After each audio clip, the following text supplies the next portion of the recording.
نحمده ونصلي على رسوله الكريم اما بعد فاعوذ بالله من الشيطان الرجيم بسم الله الرحمن الرحيم رب اشرح لي صدري ويسر لي امري واحلل عقدة من لساني يفقهوا قولي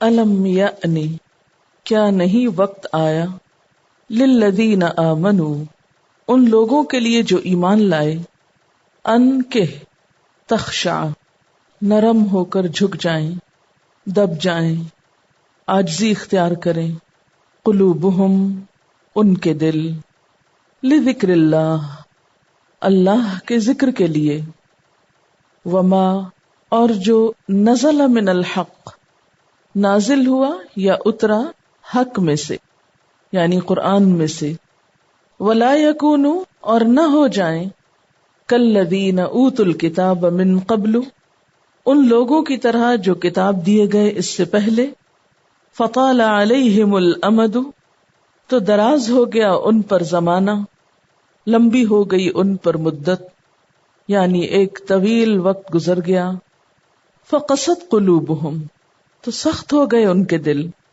وکثیر منہم فاسقون اور ان کی اکثریت یا بہت سے ان میں سے فاسق ہیں، نافرمان ہیں۔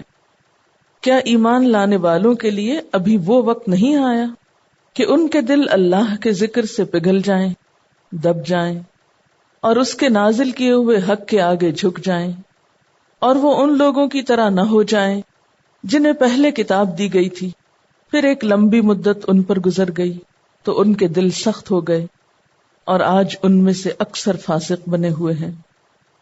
یہاں پر لفظ یأنی آیا ہے، یأنی کا روٹ الف نون یہ ہے، انیون انن آنا وقت کے لیے استعمال ہوتا ہے، کسی چیز کی انتہا، کسی پھل کے پختہ ہونے کے وقت کے لیے بھی آتا ہے۔ تو الم یأنی للذین آمنوا کیا ایمان لانے والوں کے لیے ابھی وہ وقت نہیں آیا، وہ پوائنٹ نہیں آیا، وہ موقع نہیں آیا، وہ حالات پیدا نہیں ہوئے؟ کون سے حالات، کون سا وقت؟ ان تخشع قلوبہم لذکر اللہ کہ نرم ہو کر جھک جائیں ان کے دل اللہ کے ذکر کے لیے۔ یہاں خشوع قلب کا لفظ آ رہا ہے جس کا معنی ہوتا ہے دل کا نرم ہونا، واعظ اور نصیحت کو قبول کر لینا، جو بات کہی جائے اس کی اطاعت کرنا۔ اور یہاں ذکر اللہ سے مراد اللہ کی کتاب ہے، اللہ کی یاد ہے۔ وما نزل من الحق اور جو حق میں سے اترا یعنی قرآن پاک۔ تو مراد اس سے کیا ہوا کہ اللہ تعالیٰ کے احکامات، اللہ تعالیٰ کی باتیں، اللہ کی کتاب سن کر کیا اب بھی ایمان والوں کے دل نرم نہیں ہوئے، اطاعت پر راضی نہیں ہوئے، فرما برداری نہیں کرنا چاہتے؟ اب دیکھیے کہ ایمان لانا پہلا سٹیپ ہوتا ہے، کتاب کو پڑھنا دوسرا سٹیپ ہے، پھر اس کو پڑھ کر جو یہ کہتی ہے اسے قبول کر لینا، یہ اصل مطلوب ہے۔ قرآن پاک جہاں انسان کے ایمان میں اضافہ کرتا ہے وہاں اس کی تلاوت دلوں کا زنگ دھوتی ہے، وہاں اس کا پڑھنا دلوں کو نرم کرتا ہے، اور پھر یہی اللہ کی کتاب انسان کو اس بات پر بھی آمادہ کرتی ہے کہ انسان پورے کا پورا اللہ کے دین میں داخل ہو جائے، 100% اس کی اطاعت قبول کر لے۔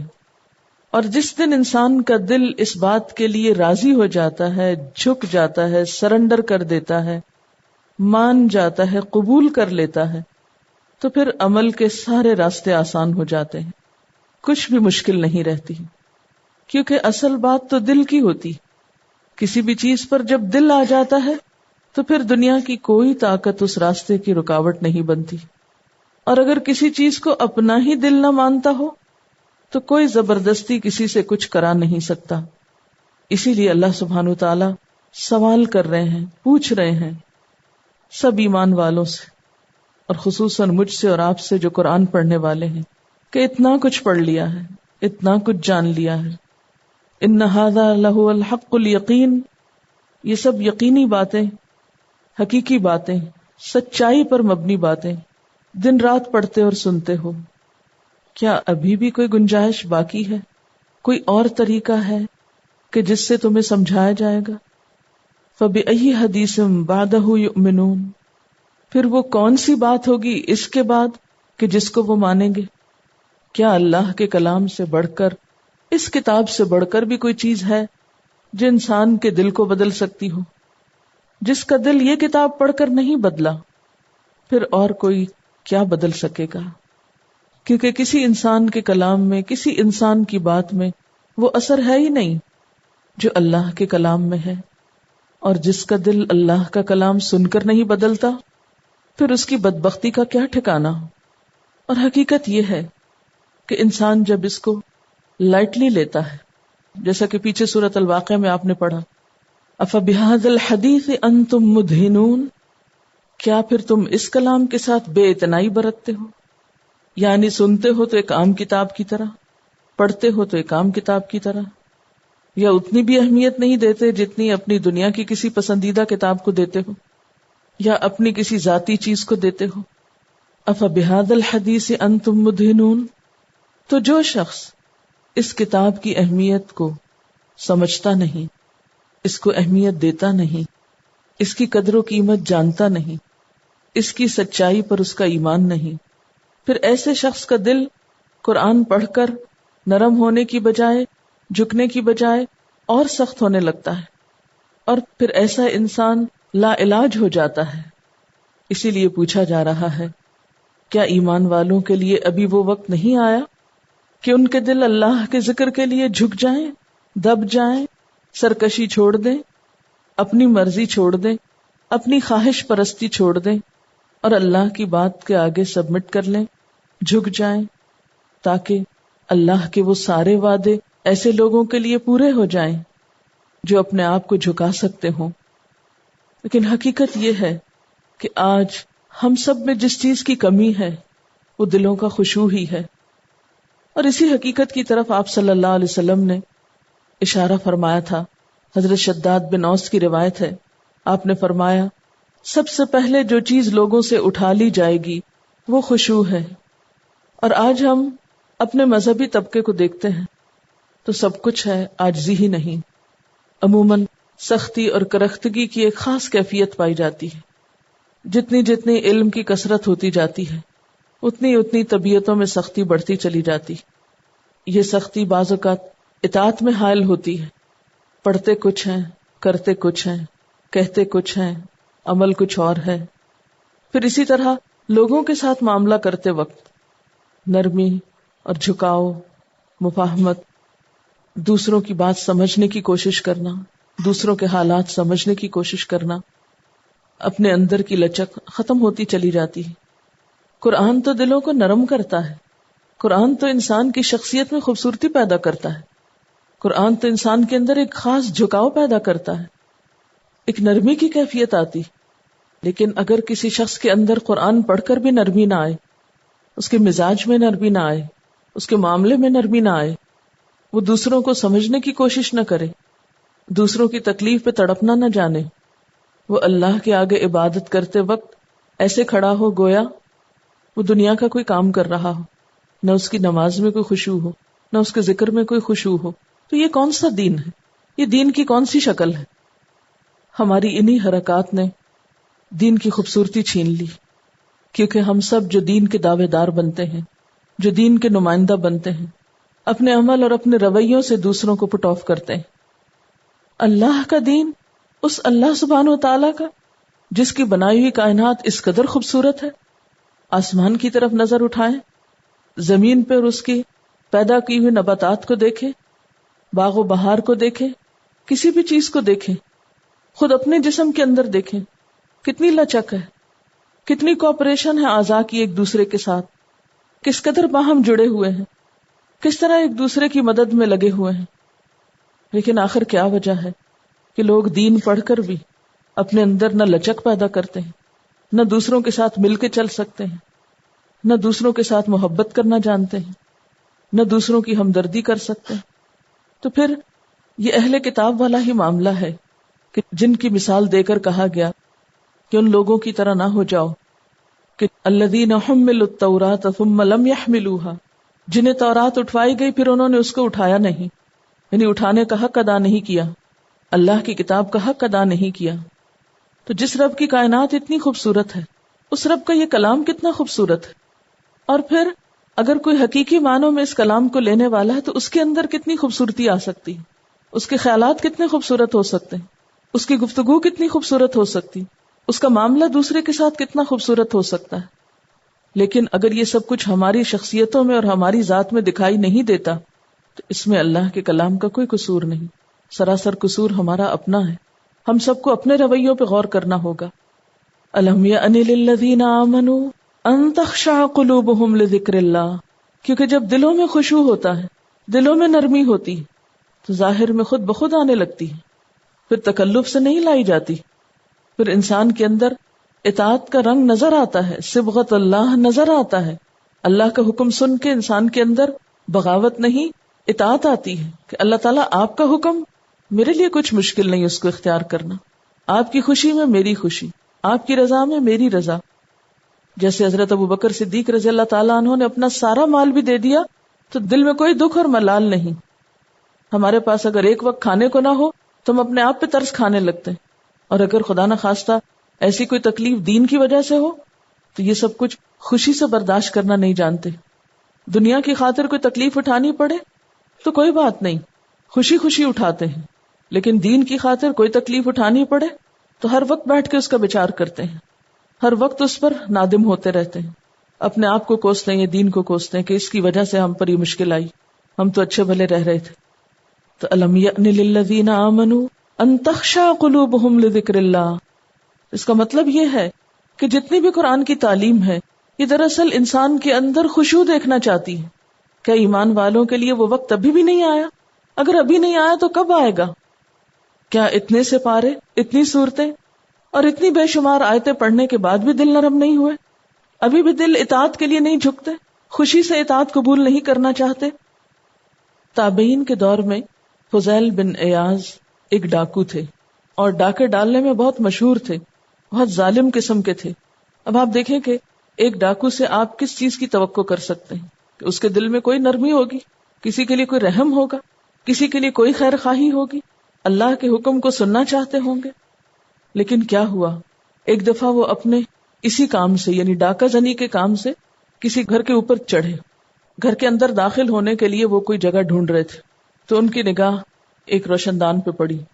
جو ہی اس کے قریب پہنچے تو دیکھا کوئی شخص اندر تلاوت کر رہا ہے، گہری رات ہے، تنہا بیٹھا ہے، اللہ کا کلام پڑھ رہا ہے، اور پڑھنے میں اتنا سوز ہے، ایسی نرمی ہے، اور یہی آیت پڑھی جا رہی ہے الم یأن للذین آمنوا ان تخشع قلوبہم لذکر اللہ۔ تو جو ہی یہ الفاظ ان کے کان میں پڑتے ہیں فوراً دل پہ اتر جاتے ہیں۔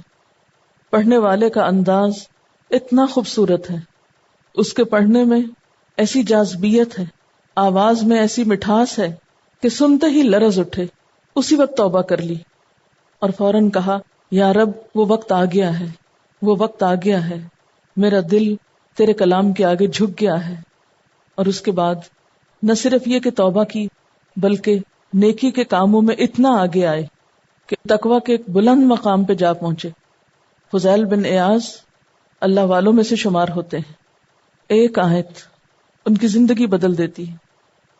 لیکن ہم اپنے دلوں کا بھی جائزہ لیں کہ کتنی ہی آیات ہم پڑھ چکے ہیں لیکن ہمارے دل جھکتے نہیں، اور جب تک دل نہ جھکے اس وقت تک زبان یا کلام پر بھی اثر نہیں ہوتا، انسان کی گفتگو بھی نہیں بدلتی، اور جب تک دل اور زبان نہیں بدلتے انسان کے اخلاق میں تبدیلی نہیں آتی، انسان کے عمل اور رویے میں تبدیلی نہیں آتی، اور اس طرح بہت سارا علم بھی انسان کے لیے بیکار ہو جاتا ہے۔ الم یأن للذین آمنوا ان تخشع قلوبہم لذکر اللہ وما نزل من الحق۔ آخر کیوں نہیں جھکتے یہ دل جبکہ یہ کلام حق ہے، سچ ہے؟ اور پھر خاص طور پہ فرمایا وَلَا يَكُونُوا كَالَّذِينَ أُوتُوا الْكِتَابَ مِن قَبْلُ، اور وہ ان لوگوں کی طرح نہ ہو جائیں جنہیں ان سے پہلے کتاب دی گئی، اشارہ ہے یہود و نصارہ کی طرف۔ فَطَالَ عَلَيْهِمُ الْأَمَدُ، ان پر ایک لمبی مدت گزر گئی۔ امد کہتے ہیں مدت کو، محدود مگر غیر متعین زمانے کا نام، اور طالع کا مطلب دراز ہونا، لمبا ہونا، یعنی ایک طویل وقت گزر گیا کتاب ملے. تو جب نعمت لمبے عرصے تک انسان کو ملی رہتی ہے اور ایک لمبی مدت تک انسان اس سے فائدہ اٹھاتا رہتا ہے تو پھر وہ بعض اوقات عام کتابوں کی طرح ہو جاتی، بعض اوقات صرف ایک روٹین سی بن جاتی، روز کتاب کھولنا، پڑھنا، سبق یاد کرنا اور بند کر کے رکھ دینا، امتحان کے لیے پڑھنا، لیکن عمل تبدیل کرنے کی نیت سے نہ پڑھنا. تو اہل کتاب کے پاس بھی کتاب تھی، بظاہر ان کا بڑا اہتمام تھا، ہر شخص کی رسائی نہ تھی کتاب تک، اس کو لپیٹنے، اس کو سنبھالنے، اس کو رکھنے کے لیے بڑے بڑے اہتمامات تھے، لیکن جس مقصد کے لیے کتاب بھیجی گئی وہ انہوں نے پورا نہیں کیا، بلکہ اس کے برعکس اپنے عمل میں تبدیلی نہ کرنے کی خاطر کتاب میں تبدیلی شروع کر دی، اس میں تحریف کر دی، اس کے عوض دنیا کا مال حاصل کیا، یا پھر اس کو پس پش ڈال دیا اور اس کے برعکس انسانوں کی پیروی میں لگ گئے.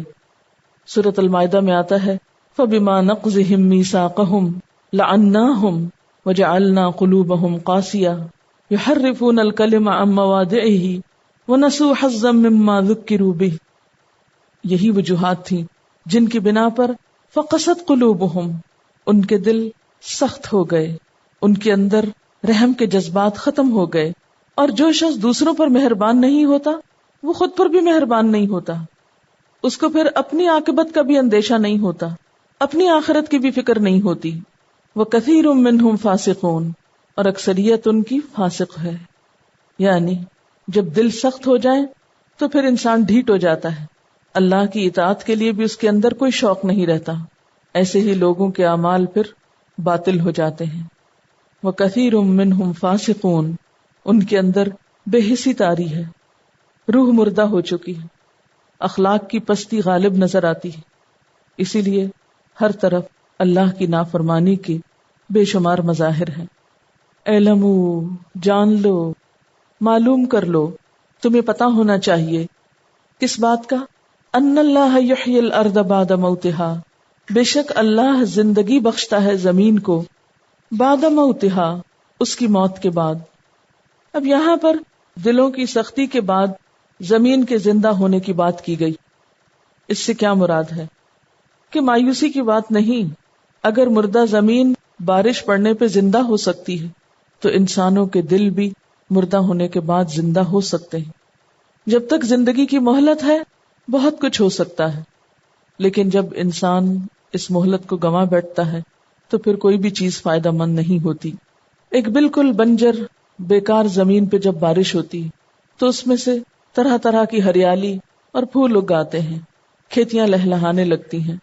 لیکن جو زمین بنجر ہوتی وہاں شور پیدا ہو جاتا ہے اور اس پر ہریالی کی بجائے خاردار جھاڑیاں اگتی ہیں، فضول قسم کی نباتات اگتی ہیں. یہی حال اہل ایمان اور منافقین کے درمیان فرق کا ہے. اہل ایمان کے دلوں پر جب قرآن کی بارش ہوتی ہے، وحی الہی کی بارش ہوتی ہے، تو ان کے اندر نیکی کے کاموں کا شوق پیدا ہوتا ہے، ان کے دل کھل اٹھتے ہیں، ان کو نیکی کے کام کے لیے طرح طرح کے آئیڈیاز آتے ہیں، ان کی سوچ، ان کا دل، ان کا ذہن اسی کے لیے کام کر رہا ہوتا ہے. لیکن اس کے برعکس منافقین کے اندر طرح طرح کے شکوک و شبہات پیدا ہوتے ہیں اور وہ عمل کی راہیں تلاش کرنے کی بجائے بے عملی کے طریقے سوچنے لگتے ہیں کہ ہم اس حکم سے فرار کیسے حاصل کر سکتے ہیں. اس مقام پر ہمیں بھی اپنا جائزہ لینا چاہیے کہ کیا اللہ کی کتاب پڑھ کر ہم عمل کے طریقے ڈھونڈتے ہیں یا اس سے فرار کے بہانے سوچتے ہیں. جب بھی اللہ تعالیٰ کا کوئی حکم سامنے آتا ہے تو ہم اسے ایز اٹ از قبول کرنا چاہتے ہیں یا پھر اس میں طرح طرح کی تعویلات کرتے ہیں، طرح طرح کے بہانے کر کے اس سے جان چھڑانے کی کوشش کرتے ہیں. اعلموا، جان لو، ان اللہ یحیی الارض بعد موتها قد بینا لکم الآیات، تحقیق بیان کر دی ہم نے تمہارے لیے آیات، لعلکم تعقلون، تاکہ تم عقل سے کام لو، تاکہ تم سمجھو. ان المصدقین والمصدقات واقرضوا اللہ قرضا حسنا یضاعف لهم ولهم اجر کریم، بے شک صدقہ کرنے والے مرد اور صدقہ کرنے والی عورتیں. یہ مصدقین اصل میں متصدقین تھا، پھر تا کو صاد میں مدغم کر دیا گیا تو مصدقین بن گیا. وَأَقْرَضُوا اللَّهَ قَرْضًا حَسَنًا، اور انہوں نے اللہ کو قرض حسنہ دیا. قرض فرض نہیں ہوتا، قرض اپنی مرضی سے دیا جاتا ہے، اس لیے یہاں اشارہ زکوٰۃ کی ادائیگی کی طرف نہیں ہے، زکوٰۃ کے علاوہ دوسرے صدقات کی طرف اشارہ ہے۔ یضاعف لہم، ان کے لیے کئی گنا بڑھا دیا جاتا ہے، یعنی اجر، ان کا اجر ان کے لیے کئی گنا بڑھا دیا جاتا ہے۔ وَلَهُمْ أَجْرٌ کریم، اور ان کے لیے باعزت اجر ہے۔ یہاں پر آپ دیکھیے کہ خرچ کرنے کے لیے دو الفاظ ہمارے سامنے، ایک ہے صدقہ اور ایک ہے قرض حسنہ۔ صدقہ کا لفظ اردو میں تو بہت برے معنوں میں لیا جاتا ہے، لیکن اس کے اصل معنی ہیں سچے دل اور خالص نیت کے ساتھ صرف اللہ کی خوشنودی کے لیے مال خرچ کرنا، یہ صدقہ کہلاتا ہے، جس میں کوئی ریاکاری نہ ہو، کسی پہ احسان نہ جتایا جائے، دینے والا صرف اپنے رب کی خاطر دے اور اسی سے جزا چاہے۔ اور اس کو صدقہ کیوں کہا گیا؟ اس کا روٹ کیا ہے؟ صاد دال قاف، صدق، سچائی، یعنی دینے والا اپنے ایمان کی سچائی کا ثبوت دیتا ہے، دینے والا صدقہ دے کر اپنے ایمان کی سچائی کا ثبوت دیتا ہے، کیونکہ جس چیز میں بھی انسان سنجیدہ ہوتا ہے وہاں خوشی سے مال خرچ کرتا ہے۔ اسی لیے ہم دیکھتے ہیں کہ دلوں کے خشوع کے بعد پھر جس عمل کا حکم دیا گیا ہے وہ صدقہ کرنا ہے، اور یہ حقیقت ہے کہ اللہ کے راستے میں صدقہ کرنا دلوں کی نرمی کا باعث بنتا ہے، دلوں کے اللہ کی طرف مائل ہونے اور جھکنے کا سبب بنتا ہے، انسان کے گناہوں کو دھوتا ہے۔ جب انسان دوسروں کی تکلیف کو محسوس کرتا ہے تو اس وقت اپنے مال سے دوسرے کی مدد کرتا ہے، اور ایسے لوگ جو دوسروں کی ضروریات دیکھتے ہوئے بھی اپنا مال خرچ نہ کر سکیں پھر ان کے دل نرم تو نہیں ہو سکتے۔ تو مال خرچ کرنا دلوں کے نرم ہونے کی علامت ہے۔ سنگ دل لوگ، بخیل لوگ، کنجوس لوگ مال خرچ نہیں کر سکتے۔ منافقین کے لیے سب سے مشکل ترین کام اللہ کے راستے میں مال دینا تھا، اور انسان کا ایمان خالص نہیں ہوتا جب تک کہ وہ قربانی والا دین اختیار نہیں کرتا، یعنی اصل ایمان ہی وہ ہے جس کے اندر انسان قربانی دے سکتا ہے، اور قربانی دینا یعنی اللہ کے لیے مال خرچ کرنا، یہی دراصل انسان کے ایمان کے سچا ہونے کی علامت ہے۔ اور پھر دوسرا لفظ یہاں قرض حسنہ آیا ہے، وہ مال جو خاص طور پر اللہ کے دین کے لیے خرچ کیا جائے۔ صدقہ زکوٰۃ کے معنی میں بھی آتا ہے، جیسے سورۃ التوبہ میں آتا ہے انما الصدقات للفقراء والمساکین۔ صدقہ زکوٰۃ کے علاوہ عام صدقات کے لیے بھی استعمال ہوتا ہے، لیکن وَأَقْرَضُ اللَّهَ قَرْضًا حَسَنًا، تو یہ قرض دینا جو ہے یہ نہ زکوٰۃ ہے نہ اسی قسم کی کوئی دوسری چیز، یعنی یہ زکوٰۃ کا مال نہیں ہے، نہ ہی کوئی عشر وغیرہ ہے، بلکہ یہ اپنی خوشی سے اللہ کے دین کی خاطر مال خرچ کرنا ہے۔ وَأَقْرَضُ اللَّهَ قَرْضًا حَسَنًا، اللہ کے دین کی ترقی کے لیے مال دینا۔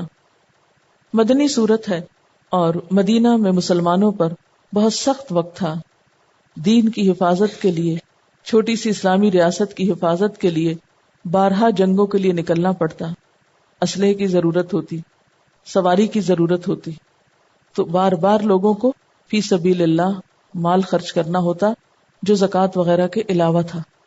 اسی مال کو قرض حسنہ کہا گیا۔ وَأَقْرَضُ اللَّهَ قَرْضًا حَسَنًا، اسی لیے آپ دیکھیے کہ دونوں کو الگ الگ کر دیا گیا، ان المصدقین والمصدقات وَأَقْرَضُ اللَّهَ قَرْضًا حَسَنًا، کہ صدقہ دینے والے مرد اور عورتیں بھی، اور دوسری طرف اللہ کو قرض حسنہ دینے والے لوگ بھی۔ تو گویا یہ دو مختلف عمل ہیں، ان دونوں کے لیے کیا ہے؟ یضاعف لہم، ان کے لیے اجر بڑھا دیا جائے گا، ایک کے بدلے میں کم از کم 10 گنا، اور اس سے زیادہ 700 گنا، بلکہ اس سے بھی زیادہ ہو سکتا ہے جتنی کسی کی نیت خالص ہوگی اور جس موقع پر اس نے خرچ کیا ہوگا، فتح مکہ سے قبل یا اس کے بعد، مشکل حالات میں یا کم مال ہونے کے باوجود، یا جو بھی کیفیت انسان کی ہو، جو بھی انسان کا شوق اور اخلاص ہو، اور پھر اس مال سے جتنی خیر مزید آگے پھوٹے اس کے مطابق ان کا اجر بڑھایا جائے گا۔ وَلَهُمْ أَجْرٌ کریم، اور ان کے لیے عزت والا اجر ہے، ایسا اجر جس کو کبھی زوال اور فنا نہیں۔ وَالَّذِينَ آمَنُوا بِاللَّهِ وَرُسُلِهِ، اور وہ لوگ جو ایمان لائے اللہ پر اور اس کے رسولوں پر، اولئک هم الصدیقون، یہی لوگ دراصل صدیق ہیں، نہایت سچے ہیں. والشہداء عند ربہم، اور اپنے رب کے نزدیک شہداء ہیں. صدیق کا لفظ بھی سچ سے نکلا ہے، بہت زیادہ سچا. مراد اس سے کیا ہے کہ جو کچھ اللہ اور اس کے رسول صلی اللہ علیہ وسلم نے فرمایا بغیر کسی تأمل اور تاویل کے اس کو فوراً قبول کر لیا، یہ ہے صدیق. پھر اسی طرح اپنے قول، اپنے وعدوں میں، اپنے اعمال اور افعال میں سچے اور راست باز ہیں، ہیرا پھیری، مکر و فریب اور دھوکے دہی سے پاک ہیں. ان المصدقین والمصدقات واقرضوا اللہ قرضا حسنا یضاعف لهم ولهم اجر کریم والذین آمنوا باللہ ورسلہ اولئک هم الصدیقون. اب یہاں پر آپ دیکھیے کہ ایمان لانے والوں کو صدیق کہا جا رہا ہے، یعنی جن کا ایمان محض زبانی کلامی نہیں، جنہوں نے عمل سے اپنے ایمان کی گواہی دی. حدیث میں آتا ہے کہ آدمی ہمیشہ سچ بولتا ہے اور سچ ہی کی تلاش اور کوشش میں رہتا ہے، حتیٰ کہ اللہ کے ہاں صدیق لکھ دیا جاتا ہے. اور سچا ایمان یعنی جو شخص کہتا ہے اللہ پر ایمان رکھتا ہے، اس کا مطلب اسے یقین ہوتا ہے اللہ دیکھتا ہے. جس کو یقین ہو اللہ دیکھ رہا ہے پھر وہ جھوٹ نہیں بول سکتا، اور جس کی زندگی سے جھوٹ نکل جائے اسی کی زندگی میں پھر خیر آتی ہے، وہی نیکی کرنے کے قابل ہوتا ہے. کوئی شخص اس وقت تک سچا مومن ہو نہیں سکتا جب تک وہ جھوٹ کو چھوڑ نہ دے. ہم میں سے ہر ایک کو اپنے اندر پائے جانے والے اس تضاد کو دور کرنے کی ضرورت ہے، اپنی زبان کو درست کرنے کی ضرورت ہے کہ جو کچھ ہم بولتے ہیں وہ حقیقت واقعہ کے مطابق ہوتا ہے یا اس کے خلاف ہوتا ہے. اسی وجہ سے مذاق میں جھوٹ بولنے والے کے لیے بھی ہلاکت بتائی گئی ہے کہ جو دوسروں کو صرف ہنسانے کے لیے جھوٹ بولے. اتنی ناپسندیدہ چیز ہے جھوٹ، کسی حالت میں بھی گوارا نہیں. اور یہاں پر صدیقون کن کو کہا گیا؟ جو واقعی اللہ اور اس کے رسول پر ایمان لائیں. اور ان صدیقین کا پھر مقام کیا ہوگا جو جنت میں انہیں ملے گا؟ نبی صلی اللہ علیہ وسلم نے فرمایا جنتی اپنے سے اوپر کے بالا خانے والوں کو اس طرح دیکھیں گے جیسے چمکتے ہوئے مشرقی یا مغربی ستارے کو تم آسمان کے کناروں پہ دیکھتے ہو، یعنی ان کے درمیان درجات کا اتنا فرق ہوگا. صحابہ نے پوچھا یہ انبیاء کے درجات ہوں گے جن کو دوسرے حاصل نہ کر سکیں گے؟ آپ نے فرمایا ہاں، قسم ہے اس ذات کی جس کے ہاتھ میں میری جان ہے، یہ وہ لوگ ہیں جو اللہ پر ایمان لائے اور پیغمبروں کی تصدیق کی. اب یہاں پر دیکھنے میں تو بڑی سمپل سی بات نظر آ رہی ہے، اللہ پر ایمان لائے، الحمدللہ ہم سب بھی ایمان لائے ہیں اور رسولوں کی تصدیق کرتے ہیں، ہم بھی صدیق بن گئے.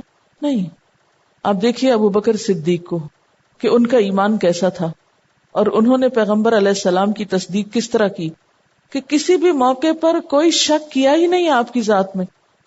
جو کچھ آپ نے بتایا، خواہ معراج پہ جانے کی بات تھی یا کوئی اور بات، یہی سچائی تھی ان کی، یعنی اسی سچائی پر اعتماد تھا کہ ہر موقع پر اپنا بہترین مال خرچ کرنے میں دیر نہ کرتے تھے. ہمیں چونکہ اللہ کے وعدوں پہ یقین نہیں کہ اگر ہم نے دے دیا اس کو تو مل جائے گا، یعنی کبھی بھی کوئی چیز جب دینے لگے تو سوچا کریں یقین ہے مجھ کو کہ یہ واپس مل جائے گی مجھے اور اس سے بہترین حالت میں ملے گی، یضاعف لہم، کئی گنا بڑھا کے مجھے دی جائے گی. جس کو یہ واقعی یقین ہو اسے کچھ بھی دینا کبھی مشکل نہیں ہو سکتا، کیونکہ اس کو یقین ہے، وہ تصدیق کرتا ہے اللہ کی بات کی، اللہ کی بات کو سچ مانتا ہے. صدیق کون ہوتا ہے؟ جو اللہ کے وعدے کو سچا مانتا ہے، کیونکہ جب تک اس کے وعدوں کو سچا نہ مانا جائے اس وقت تک کوئی قربانی کی ہی نہیں جا سکتی. اچھا یہ یاد رکھیے کہ جو صدیق کا لفظ ہے یہ صدق سے مبالغے کا صیغہ ہے، نہایت سچا، بہت ہی سچا. یعنی اس کائنات کی سب سے بڑی سچائی کیا ہے؟ اللہ کو اپنا الہ ماننا اور پیغمبروں کی باتوں کو سچ ماننا. وآخر دعوانا ان الحمدللہ رب العالمین. سبحانک اللہم وبحمدک نشہد ان لا الہ الا انت نستغفرک ونتوب الیک. والسلام علیکم ورحمۃ اللہ وبرکاتہ.